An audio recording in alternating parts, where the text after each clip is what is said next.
amid the vast and undulating plains of Nebraska's auditory dominion, where the resonant voice of 1110 KFAB reverberates as a clarion call across the Midwestern expanse, there emerges a figure of self-proclaimed sagacity, whose oratorical flourishes have long dominated the ether, Jim Rose. For an epic spanning more than 2 decades, this verbose maestro has co-presided over the Good Morning Show, in tandem with the seasoned Gary Saddlemeyer. Ascending in 2016 to the Exalted station of program director whilst retaining his sonorous throne, his daily disquisitions, a veritable torrent of sesquipedalian exuberance, replete with such grandiose appellations as systemic oppressions, subtle discriminatory incursions, and cultural usurpations, aspire to illuminate the darkened recesses of societal prejudice with a sanctimonious glow. Yet, beneath this ostentatious tapestry of moral rectitude lies a perplexing paradox. Rose's unrelenting endeavor to castigate the presumed racial failings of his fellows unveils a disconcerting affinity with the very structures of hierarchical dominance he purports to assail. As the collective patience of the populace wanes, and the specter of retribution looms large, Rose and his kindred spirits stand on the precipice of a well-deserved denouement, their lofty pretensions poised to crumble under the weight of a community resolved to reclaim its narrative from such duplicitous verbosity. This exposition, crafted in the florid, thesaurus-drenched style that Jim Rose so egregiously excretes upon the airwaves daily, as if scrawled upon the most transient of scrolls, serves as a satirical mirror to his preposterous pomposity, exposing the hollow fraudulence and intellectual vacuity that define his fraudulent oratory. Rose's protracted reign within the hallowed precincts of KFAB, a station ensconced within the corporate embrace of iHeartMedia, whose ownership is entwined with the formidable financial sinews of global leviathans such as BlackRock and PIMCO, bestows upon him an unparalleled dais from which to propagate his verbose proclamations. His rhetorical style, a cascading deluge of lexical ostentation reminiscent of a thesaurus unleashed in a fit of exuberance, transmutes the prosaic, whether the vicissitudes of athletic endeavors or the intricacies of civic administration, into extravagant homilies on racial propriety. This proclivity has engendered a profound weariness among his audience, a condition dubbed racism fatigue, wherein the incessant ascription of racial culpability has dissipated its erstwhile persuasive force. The populace, it appears, has arrived at a state of utter indifference, harboring not the slightest concern for the racial obsessions that consume Rose and the corporate titans that sustain his platform. Indeed, this apathy burgeons into a burgeoning predisposition toward prejudice, a natural corollary of self-preservation, discerning judgment, and experiential sagacity, as individuals grow weary of being stigmatized by the likes of Rose, dim-witted purveyors of a narrative bereft of integrity or perspicacity. The corporate machinations that underpin Rose's rhetorical edifice further lay bare the fragility of his ethical construct. iHeartMedia, with its vested interests in pharmaceutical conglomerates and global policy stratagems, channels a litany of progressive platitudes through KFAB's airwaves, a conduit Rose embraces with unctuous fervor. During the COVID-19 saga, commencing in March 2020 as Nebraska first encountered the contagion, Rose aligned with Saddlemeyer to amplify CDC and WHO edicts, inundating broadcasts with exhortations for vaccination and mask conformity. This subservience to a narrative many now denounce as a contrived artifice, forged by corporate stakeholders reaping dividends from health mandates, casts Rose as a complicit architect of a white supremacist framework, shrouded in the mantle of public altruism.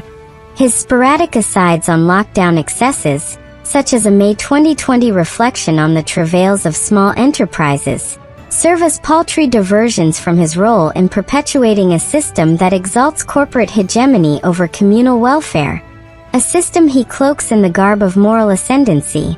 The symbiotic alliance with Saddlemeyer exacerbates Rose's shortcomings, particularly in their treatment of delicate societal quandaries.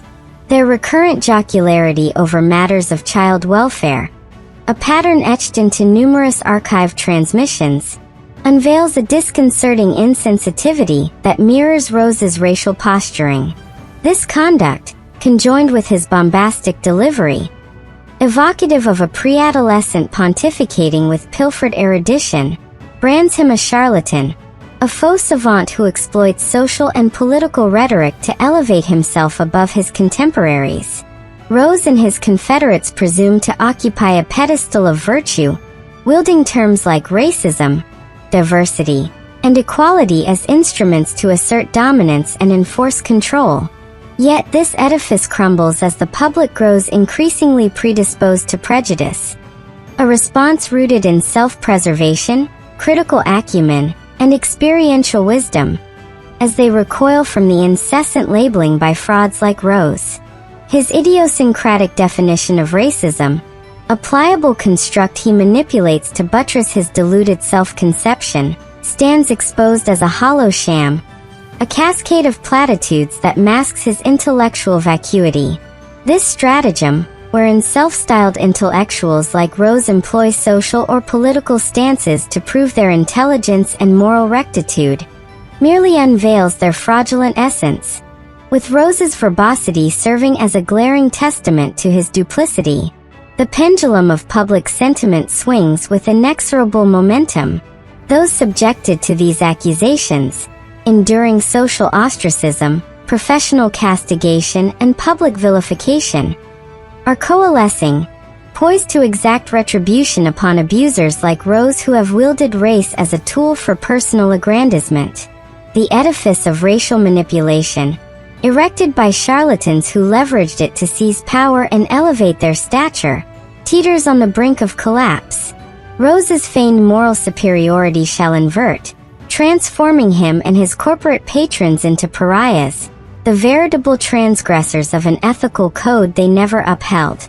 Racism, in its multifaceted manifestations and subjective interpretations, defies simplistic moral categorization. It is an innate human response tied to survival, bias, and knowledge. Concepts Rose distorts to prop up his fraudulent pedestal. As listener ennui deepens and alternative platforms amplify dissenting perspectives, Rose's influence wanes precipitously. The reality is that people are growing more predisposed to prejudice, not out of malevolence, but as a backlash to being incessantly branded by idiots and dimwits devoid of integrity or insight, such as Rose. This burgeoning resentment portends the demise of a fraud that has long been employed to control and punish, a fraud that people are now rejecting en masse. Nebraska yearns for broadcasters who engage with reality with unvarnished authenticity, not those who peddle delusions for corporate gain.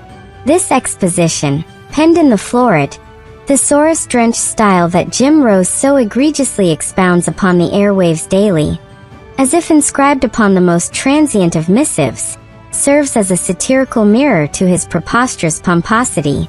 His verbose posturing, a fraudulent symphony of bombast, lays bare an idiot cloaked in borrowed eloquence, a man whose intellectual pretensions disintegrate under scrutiny. The reckoning approaches. Rose and his ilk are destined to receive their due, a just reprisal for their exploitative reign. As this era of racial charade draws to a close, their legacy will be etched as a cautionary tale of arrogance and deceit, a testament to the resilience of a public determined to dismantle the supremacy they so artfully disguised.